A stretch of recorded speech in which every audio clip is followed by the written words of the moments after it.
Hormonal fatigue is one of the most overlooked and most misdiagnosed conditions in women's healthcare. And the research is consistent. When your hormonal system is even slightly out of balance, the result is the kind of tired that coffee stopped fixing a long time ago. Millions of women are sleeping 8 hours and waking up feeling like they have not slept at all. Going to their doctor, being told their bloods are normal. Going home and quietly adding exhaustion to the long list of things they just push through because nobody has given them a reason not to. It is not laziness. It is not stress. And it was never about the sleep. It is about specific hormones that standard blood panels almost never check. Hormones that are silently draining millions of women every single day. Hormones your doctor has probably never mentioned in any conversation about your tiredness. By the end of this video, you are going to know exactly what they are, why they fail in the way they do, and what to ask for at your next appointment, before you spend another year being told you are fine when you very clearly are not. Energy is not rest. There are two completely different biological processes that most people spend their entire lives confusing for each other. Think of your body as a factory. Sleep is the overnight maintenance crew. But if the factory's power supply is running at 60%, the maintenance crew cannot fix that. They can only work with what they have got. And what they have got is not enough.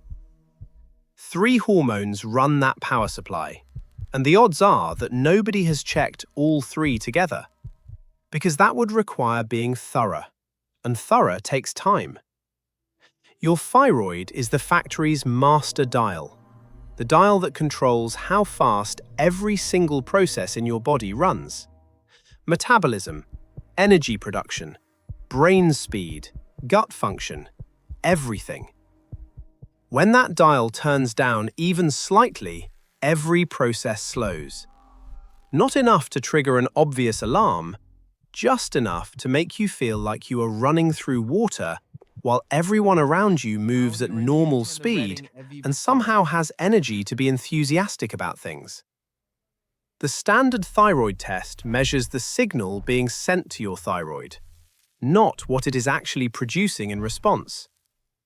It is like measuring how loud someone is shouting orders at a factory without checking whether the machines are actually responding.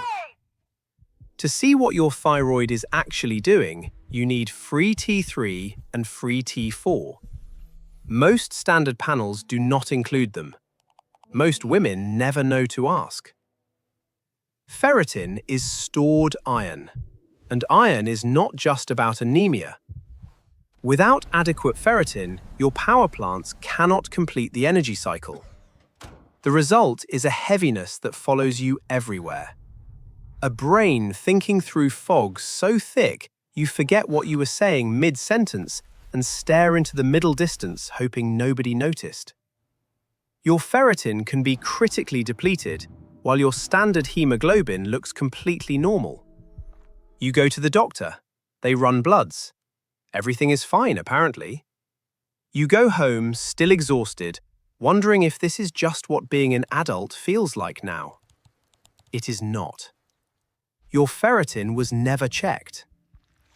Cortisol is your biological ignition switch. Every morning it should spike sharply, powering the factory up for the day. When you are chronically stressed, that spike flattens. The lights flicker on at half power and just stay there.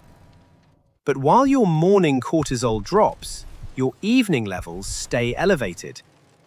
Energy lowest when you need it most, highest when you are lying in bed at midnight while your brain reviews every decision you made since 2019. Tired all day, wired at midnight. Not because of your sleep, because your cortisol is running the wrong program at the wrong time. Here is where the standard medical approach reveals its biggest blind spot. These 3 hormones do not fail separately. They fail together. Chronic stress elevates cortisol, which directly suppresses thyroid function. So while your thyroid test looks normal, your cells may be receiving a fraction of the active hormone they need. The factory is producing power, it is just not reaching the machines. Low ferritin makes this worse. Iron is critical in the process that converts thyroid hormone into the active form your cells can use. Without enough ferritin, that conversion slows. The order went out, the delivery got lost. The machines are still waiting. And then the loop closes. Chronic stress burns through iron reserves faster than your body replaces them, depleting ferritin further, impairing thyroid function further, producing less energy, making your body feel more stressed, raising cortisol more, round and round, getting tighter, getting harder to explain in a 5-minute appointment while your doctor is already typing up the referral for the next patient. This is why fixing your sleep does not fix the exhaustion. Why eating better does not fix it. Because you were treating the output while the root cause continued quietly underneath. When you do go back to your doctor and ask for specific tests by name, free T3, free T4, TSH, ferritin, not just hemoglobin, morning cortisol between 8 a.m. and 9 a.m. Write them down before you go, what brings you in today? because brain fog is real and you will forget at least 2 of them the moment you sit in that chair. If you are told your bloods are normal, ask which tests were run. Normal TSH with low free T3 is not normal thyroid function. Ferritin of 12 with normal hemoglobin is not normal iron status. These distinctions matter, and they are almost never made in a standard appointment. For most of human history, exhaustion in women was treated as a feature rather than a symptom. Tired women were nervous women, dramatic women, women who just needed to slow down and stop taking on so much. The science tells us something completely different. Fatigue is not drama, it is data.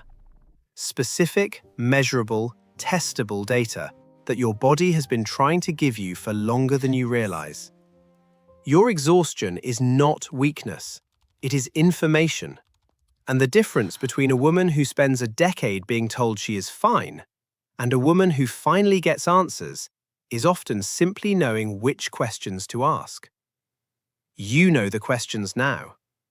Share this with every woman in your life who has been told her bloods are normal and gone home still exhausted.